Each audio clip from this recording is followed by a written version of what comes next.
இந்த கடைசியா நடக்க வேண்டிய எசேக்கியேல் 38-39 யுத்தம் நம் கண்களுக்கு முன்பாக தொடங்கிவிட்ட காலம். அது எப்படி தொடங்கி இருக்கு, என்ன பண்ணிருக்காங்கன்றத நான் உங்களுக்கு முடியும் போது சொல்றேன்.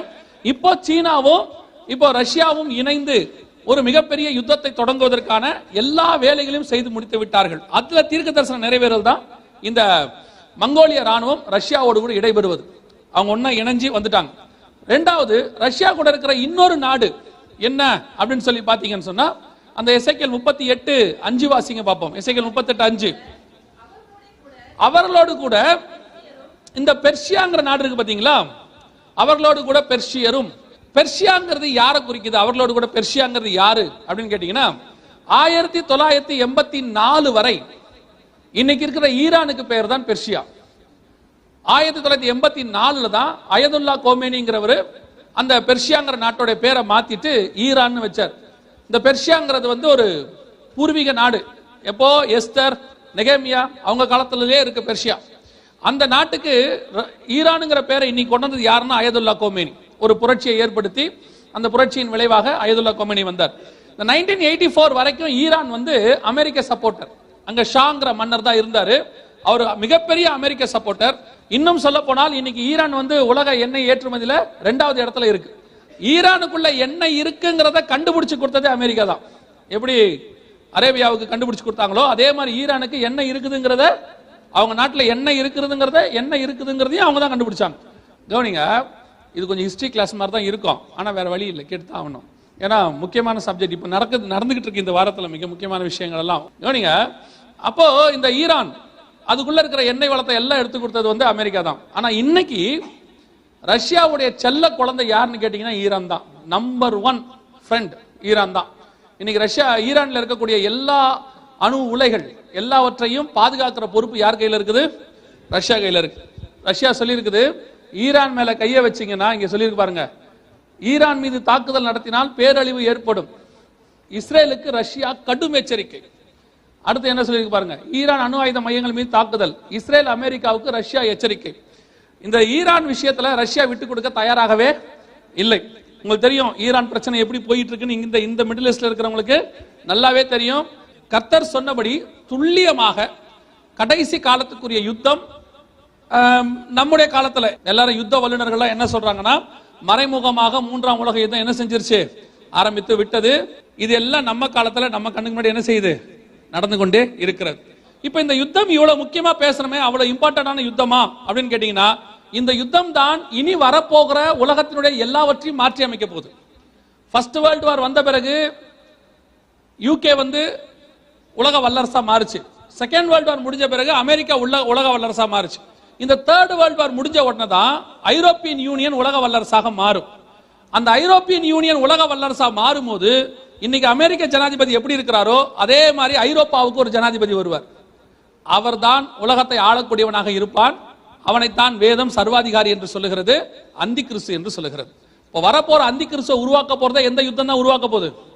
இந்த யுத்தம் தான் உருவாக்க போகுது. அப்படின்னா நம்ம பொறுத்த வரைக்கும் அவன் வருவதற்கு முன்பதாக சபையை மீட்க ஆண்டவர் வருவேன் என்று வாக்குத்தத்தம் பண்ணி இருக்கிறார்.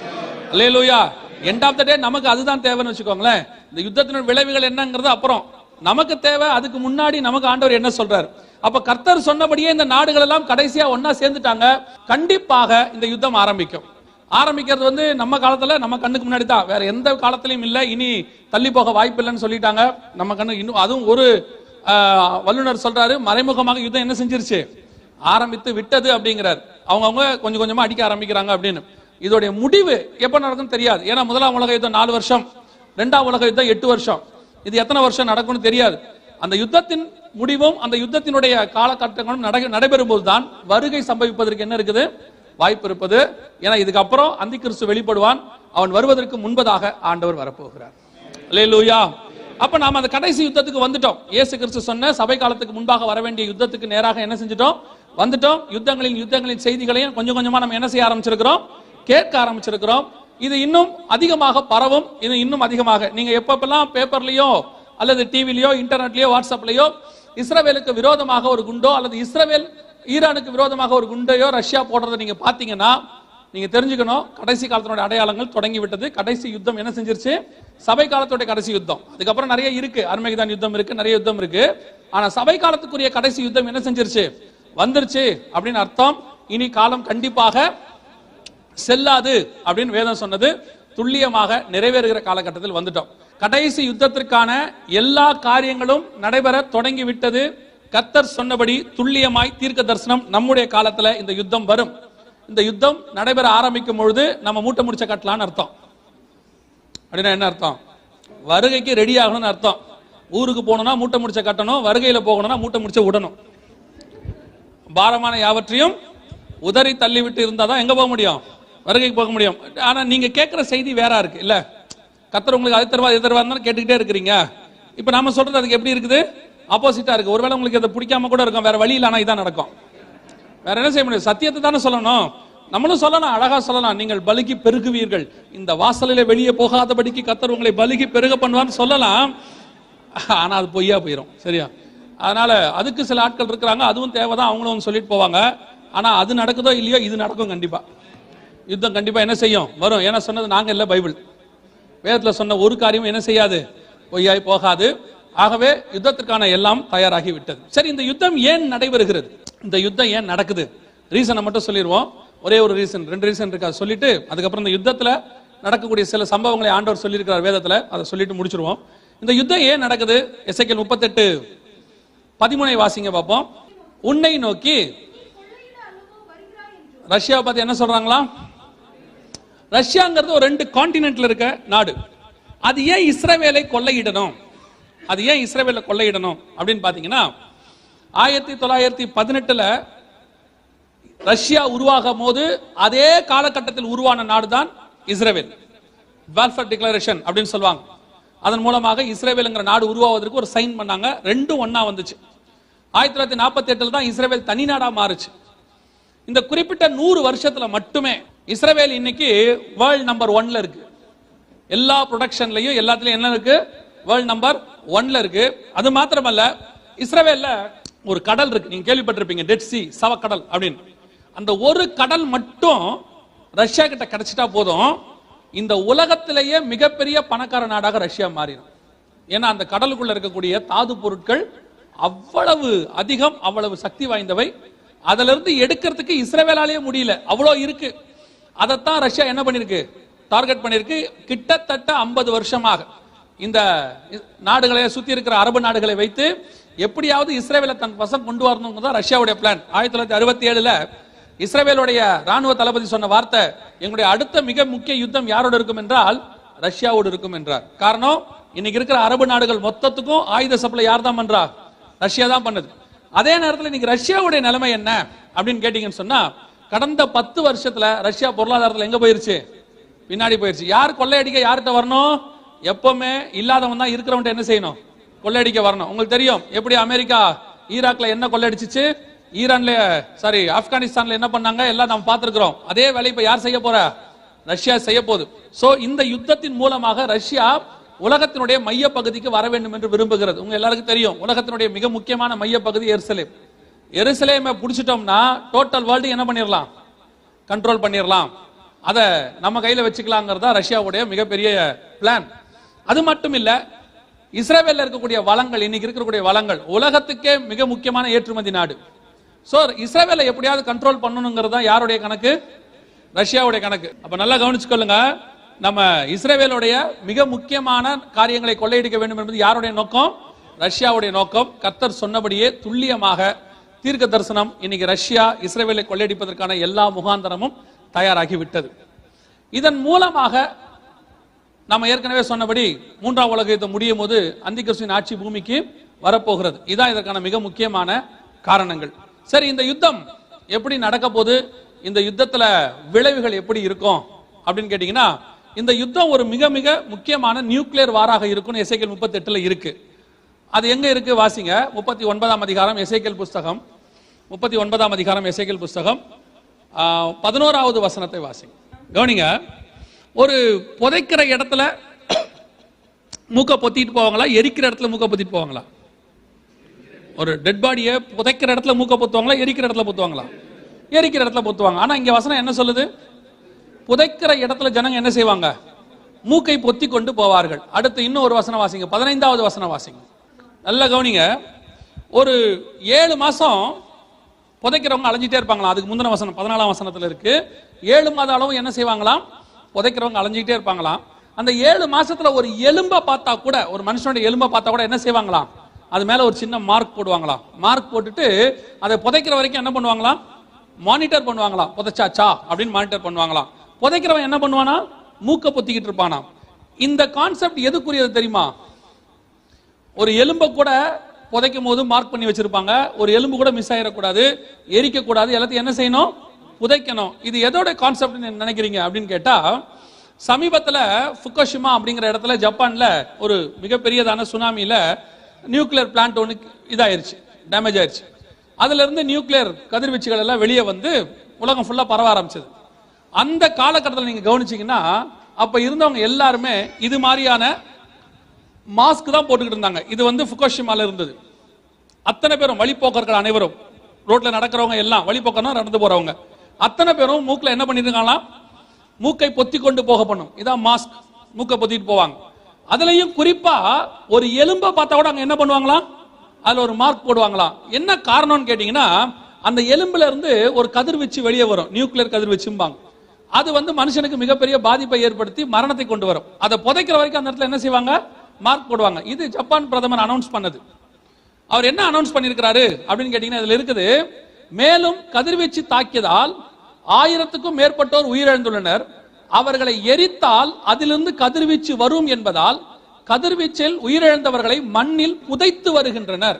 புதைக்கிறவங்க எப்படி இருக்கிறாங்க? மூக்க பொத்திக்கிட்டு இருக்கிறாங்க. கம்பல்சரி யாரையும் என்ன செய்யக்கூடாது? எரிக்க கூடாது. அத்தனை பேரும் என்ன பண்ணணும்? புதைக்கத்தான் வேண்டும் அப்படின்னு சொல்றாங்க. 2600 வருஷத்துக்கு முன்னாடி நல்லா யோசிச்சு பாருங்க. இன்னைக்கு இருக்கிறத வச்சு யோசிக்காதீங்க. வில்லு அம்பு விட்டு மனுஷனை சாவடிக்கிற காலகட்டத்தில் ஒரு எலும்பை புதைக்கிறதுக்கு கூட மார்க் பண்ணணும்னு ஏன் போடுறான்?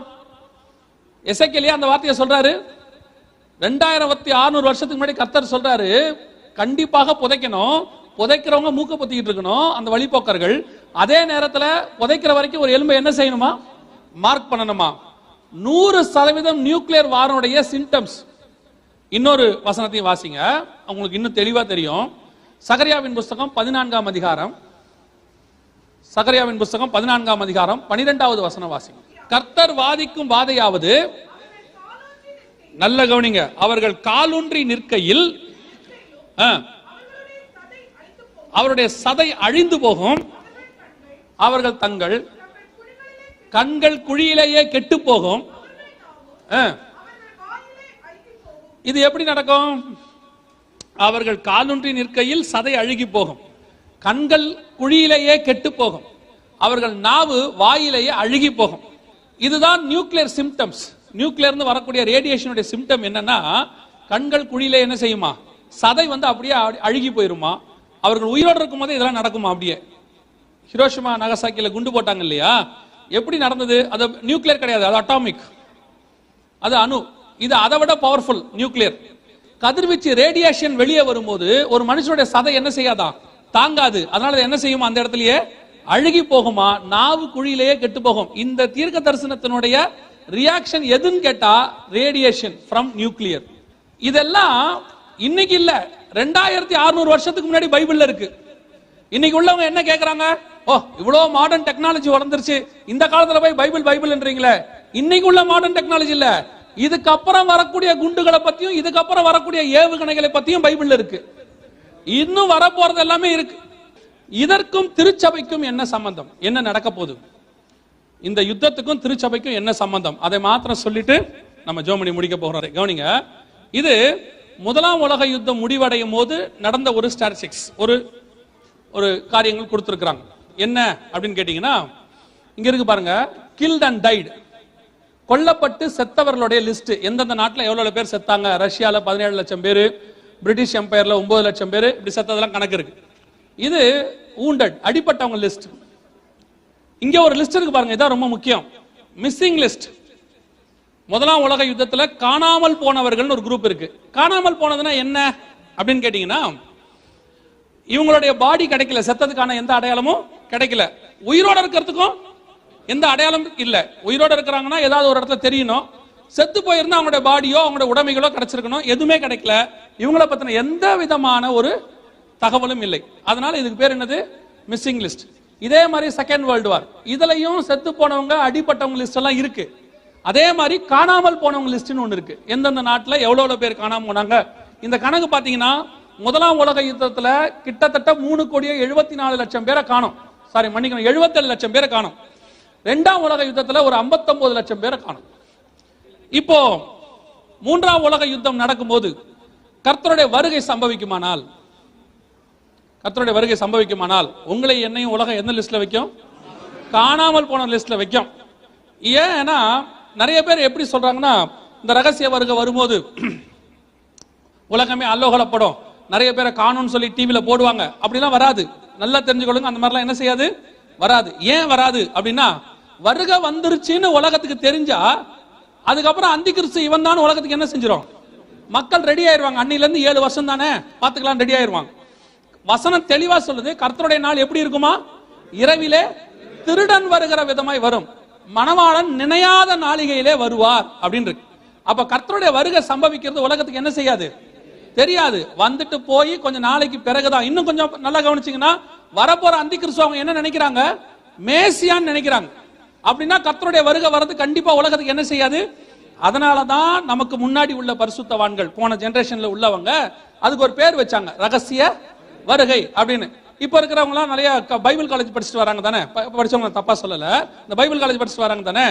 இவங்களுக்கு முன்னாடி ஒரு ஜெனரேஷன் இருந்ததுல, அவங்க எல்லாம் பைபிள் காலேஜ் போல, ஆனா ஆவியானவராலே நடத்தப்பட்டார்கள்.